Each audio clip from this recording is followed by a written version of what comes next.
नमस्कार, मैं जगबीर सिंह चिकारा आज फिर आपके सामने कक्षा 10 विषय इतिहास हमारा चैप्टर है चैप्टर नंबर 9 और हमारे चैप्टर का नाम है मुगल दरबार इतिवृत्ति 16वीं व 17वीं शताब्दी। कल हमने मुगल साम्राज्य के संस्थापक बाबर के बारे में पढ़ा, उसकी विजय शुरू की थी हमने। उसकी जो प्रथम विजय थी जिससे उत्साहित हुआ 1526 में इब्राहिम लोधी को हराकर, जो उसने भारत में लोधी वंश का अंत कर दिया। उसके परिणाम पढ़े, उसकी घटनाएं पढ़ी और उसकी अगली विजय जो है आज वो पढ़ेंगे। वो अगली विजय थी उसकी, उससे पानीपत की लड़ाई से उत्साहित होकर उसने अब राजपूतों की तरफ अपना ध्यान दिया। कनवाह की लड़ाई जो 1527 में लड़ी।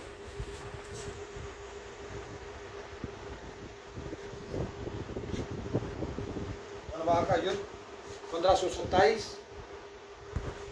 राजपूतों की शक्ति को कुचलने बिना बाबर भारत का स्वामी नहीं बन सकता था।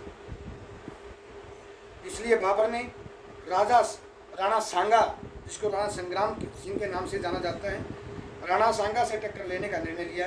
राणा सांगा न केवल मेवाड़ का अपितु उत्तरी भारत का एक बहुत ही महत्वपूर्ण शक्तिशाली शासक था। उसका विचार था कि बाबर पहले की तरह लोधी अफगानों को पराजित करके वापस अपने काबूल चला जाएगा।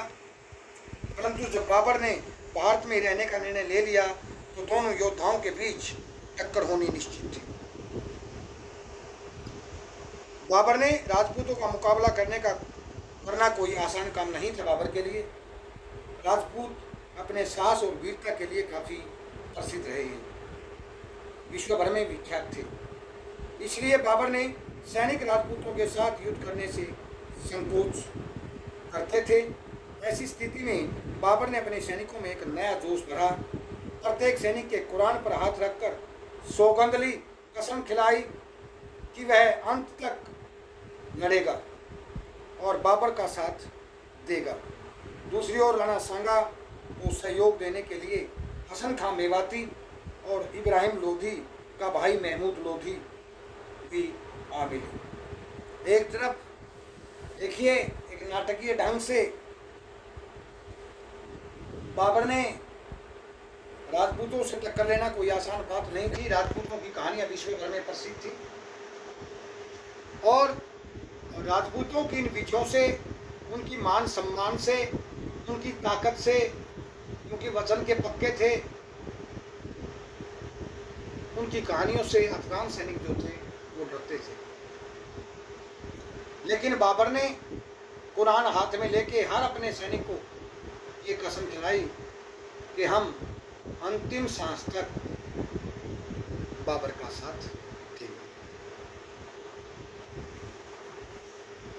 और इस प्रकार राणा संग्राम सिंह की लड़ाई के लिए तैयार हो गया। अब राणा सांगा के साथ हसन खां मेवाती और इब्राहिम लोधी का भाई महमूद लोधी भी मदद के लिए आ मिले। बात 17 मार्च की 1527 की है को फतेहपुर सीकरी के समीप कनवाहा, जिसको खानवा भी कहते हैं, के स्थान पर 9:30 पर युद्ध शुरू हुआ। इस मैदान में भी बाबर ने पानीपत के मैदान की युद्ध नीति की तरह तैयारी कर रखी थी। राजपूतों ने डटकर बाबर की सेनाओं का मुकाबला किया। यह युद्ध 10 घंटे लगातार चला। इस निर्णायक युद्ध में राजपूतों की हार हुई।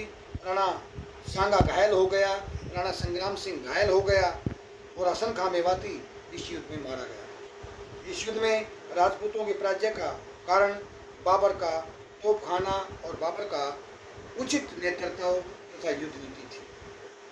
Doctor R.P. त्रिपाठी के अनुसार खनवा या कनवाहा की लड़ाई मुगल राज्य की स्थापना के मार्ग में आने वाली सबसे बड़ी बाधा को उसने दूर क्योंकि राजपूत शासकों में राणा संग्राम सिंह जो मेवाड़ का शासक था, वो उत्तरी भारत का सबसे मजबूत शक्तिशाली शासक था। वो सबसे बड़ी शक्ति जो थी, सबसे बड़ा जो वट वृक्ष की तरह जो रास्ते में बाबर के में खड़ा था, वो भी बाबर रूपी आंधी ने जमीन नोजोर कर दिया। उसके बाद फिर चंदेरी की लड़ाई हुई जो 1528 में लड़ी गई। चंदेरी का राजपूत शासक जिसका नाम था मेदिनी राव, वह बहुत ही साहसी था। वह बाबर के से राजपूतों की राज्य का बदला लेना चाहता था। दूसरी ओर बाबर भी चंदेरी जैसे महत्वपूर्ण क्षेत्र को अपने अधीन करना चाहता था। बाबर ने मेदिनी राव को उसकी अधीनता स्वीकार करने के लिए कहा। मेदिनी राव ने इनकार कर दिया और बाबर ने 29 जनवरी सन 1528 को जो चंदेरी की लड़ाई हुई, वो जनवरी 1528 को लड़ी गई। कणवा का युद्ध 1527 को। 29 जनवरी 1528 को चंदेरी पर बाबर ने धावा बोल दिया। 1 घंटे की लड़ाई के बाद ही राजपूतों ने अपनी राज्य हार स्वीकार कर ली, हथियार डाल दिए। इस लड़ाई में मेदिनी राव समेत लगभग 5000 राजपूत सैनिक मारे गए और इस प्रकार बाबर ने बहुत आसानी से चंदेरी पर अधिकार कर लिया और इस लड़ाई से परिणाम स्वरूप राजपूतों की शक्ति लगभग समाप्त हो गई। उसके बाद अगली लड़ाई जो थी, वो लड़ाई थी घाघरा की लड़ाई।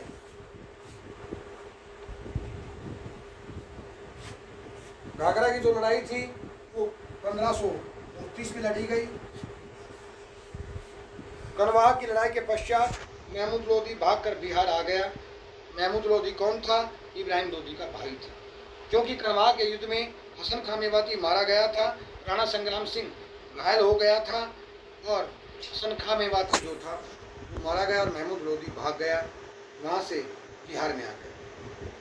वहाँ उसने बहुत से अफगान नेताओं को अपने अधीन इकट्ठा कर लिया।